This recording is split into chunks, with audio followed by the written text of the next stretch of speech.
ATV slapped with a $200,000 fine for failing to pay its license fees. No government promise of abolition of functional constituencies in 2020. And Shinzo Abe says Islamic State militants will have to pay for beheading 2 Japanese citizens.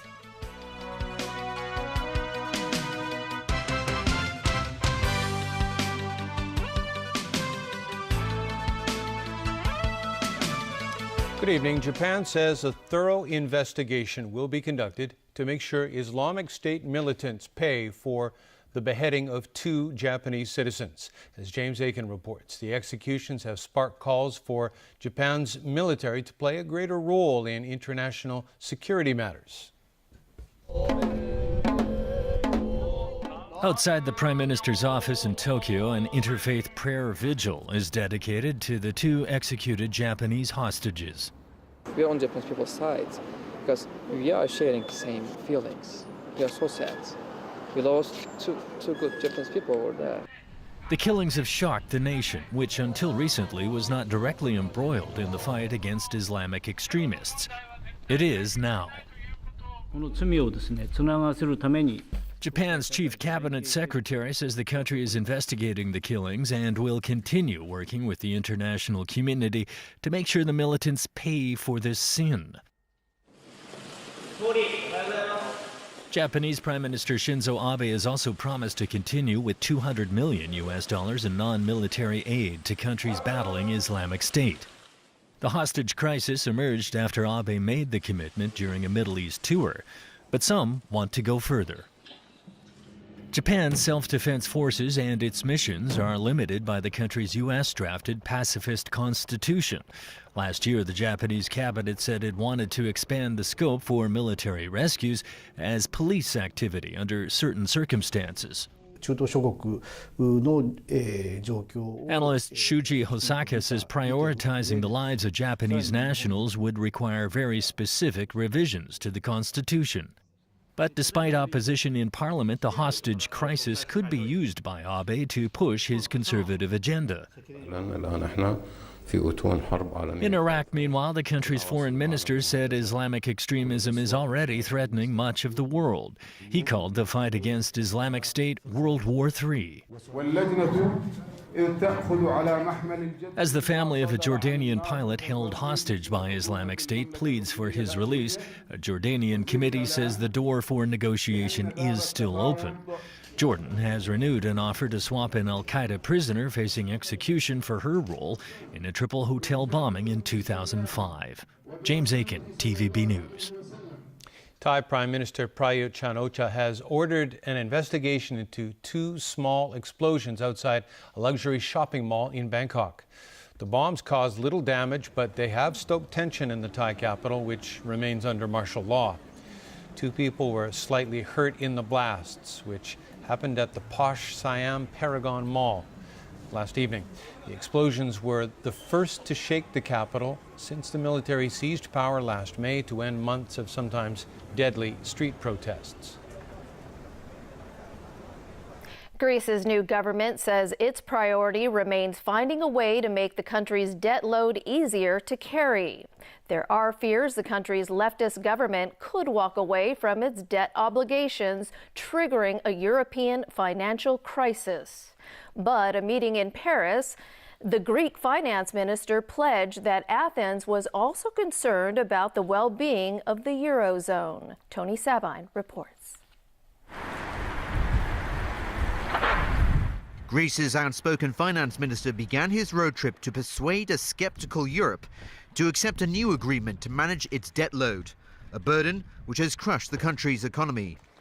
The newly elected government wants to end the existing bailout arrangement with the IMF, the EU and the European Central Bank, when the deadline for the current deal expires on February 28th. My concern, as a European first, is that this present bailout program is costing the rest of Europe, not just us, too much. We're interested in minimizing the losses to our partners.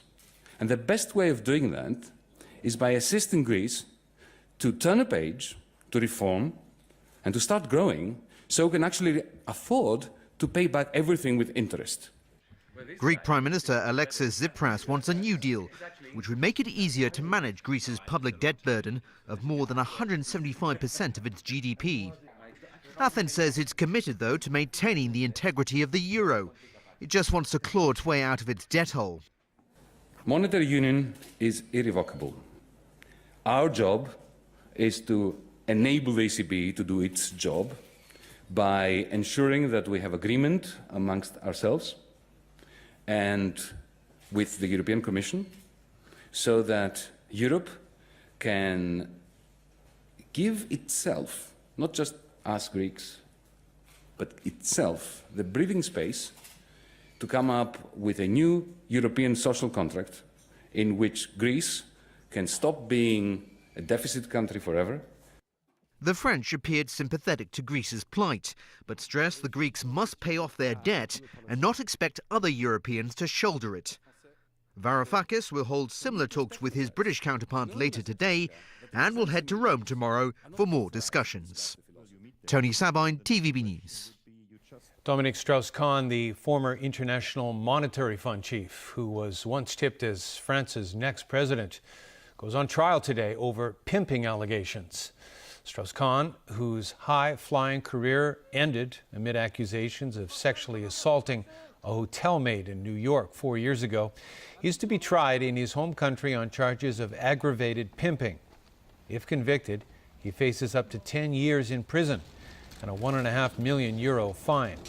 His lawyers say that he had attended libertine gatherings but did not know that some women there were paid sex workers. In France, it is not against the law to pay for sex, but it is illegal to solicit or to run a prostitution business. The Communications Authority has slapped a $200,000 fine on Asia Television for failing to pay its license fees. It has also warned it will consider revoking the broadcaster's license if ATV fails again to comply with the authority's directions to settle the outstanding fees together with interest. Meanwhile, the Labor Tribunal today began hearing the first batch of claims brought against ATV by some former employees who were not paid their wages. Liz Yoon reports. The Communications Authority released a statement today saying ATV failed to pay its license fees by the deadline stipulated in the relevant regulations.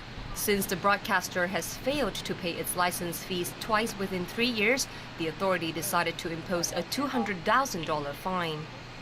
It has also rejected ATV's request to pay its outstanding license fees by 5 installments, starting from March 31st and ending on November 30th. The authority stated that the broadcaster has to settle the outstanding fees together with the interest incurred in 2 installments by February 18th and March 18th. It warned that if ATV fails to comply with the directions, it will face more serious sanctions, including the possibility of having its licenses revoked. Meanwhile, the Labor Tribunal has begun hearing 12 cases of outstanding wages involving former ATV employees. 9 of them reached out-of-court settlement with the TV station before the hearing began. And ATV has agreed to pay them their overdue salaries by February 15th. The remaining 3 cases heard today involved a producer who asked the broadcaster to pay the court costs. The demand was rejected by ATV, but in the end, the judge ruled in favor of the producer. Another case heard today involved a former reporter who had sued the station for unpaid wages, anchoring fee, severance pay, and payment in lieu notice, totaling around $100,000. A confidential agreement was signed between the ex-reporter and ATV in the end.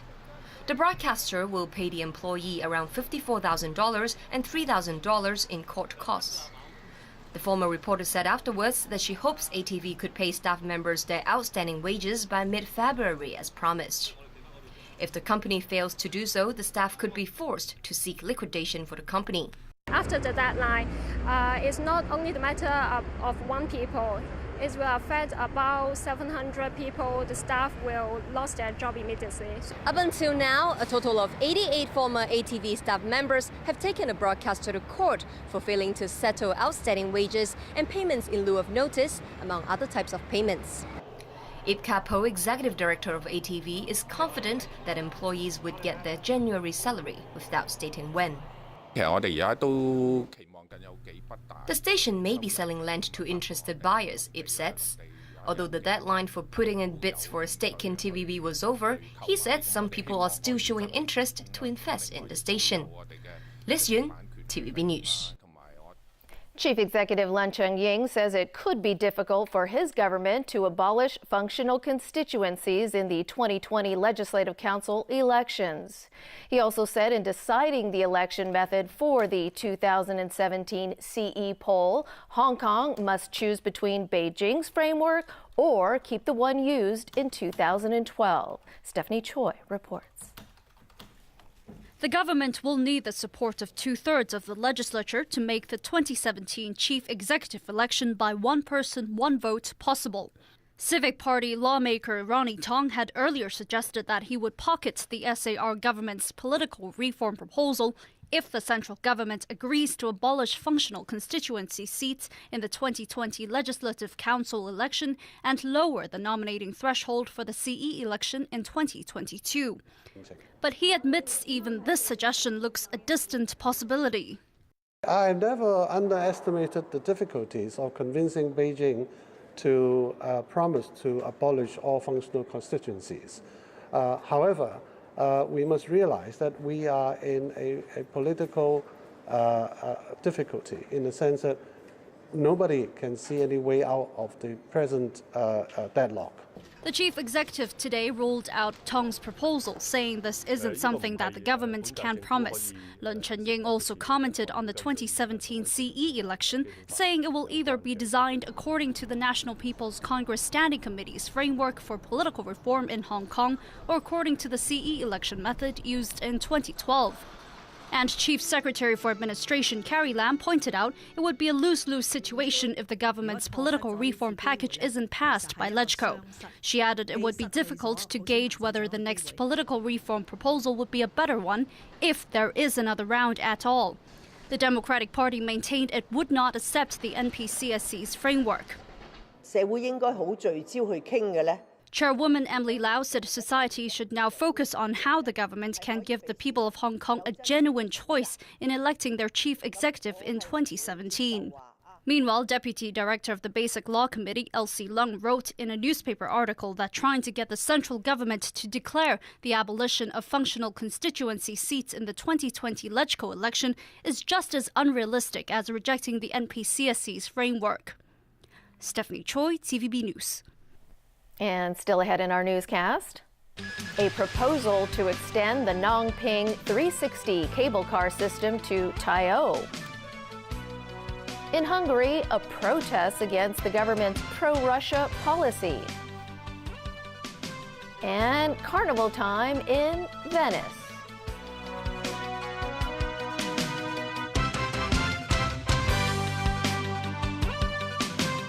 When you're on the ground, your ankles are rotating, and that signals the stretching information to the brain to control the muscles to keep you in balance. Have our inventions hurt us? When we run with shoes on, we're actually running in the wrong way. Tonight, Hands and Feet at 9:30 on Pearl. Like it? Enjoying your meal? If there were no bees. No milk, no tea? No milk. There is no fruit available today. Here's the breakfast that you can have while we've still got honeybees. So let's figure out what's killing them. Wednesday, What's Killing Our Bees? At 9:30 on Pearl.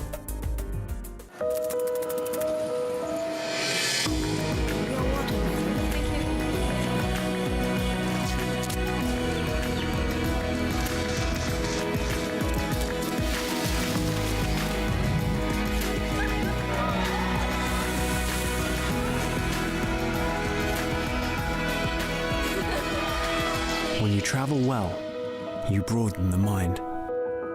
Cathay Pacific. Life well travelled. 哇！乜你張電話單咁貴嘅？咦，係用多咗數據服務喎。我今個月冇用好多啫喎。